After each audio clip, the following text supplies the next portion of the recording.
Ayong adlaw mga amigo, nagluto may binignit. Adlaw dayron sa Huwebes Santo mga amigo. Mao na among tigkudkod matsyo kaayo no.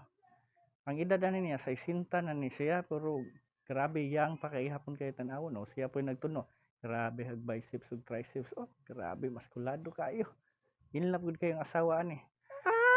Pero bitaw mga amigo, nagluto din mi og binignit kay nag-family day mi sa mong church dito sa Cordova Reef. Na mao din mi among ginabuhat so nagluto jud mi ani og binignit. So amo na din gisala ang amo ang tuno mga amigo no. Kaning binignit mas lami gyud siya kung espiso yang tuno. Nga dapat walay sapal nga masagol para walay sabit ug walay sapal maapil. Nga dapat sakto pud sa asukal, sakto sa gitamis-on, dili kay tabang, dili pud kay tamis kaayo. Nga pagluto na ang mga sagol ug mga lagot mo dapat ibutang na gyud nato ang tuno kay mao na tong finishing touch sa usa ka binignit. Medyo dugay gyud magluto og binignit no pero enjoy baya pod kay mao baya pod ni atong naandan labi na kung Holy Week. Sus kalami na lang gyud. O tan-awa nagpila na oray ang kanhan no. Naguna-una pa siya pangayo diha.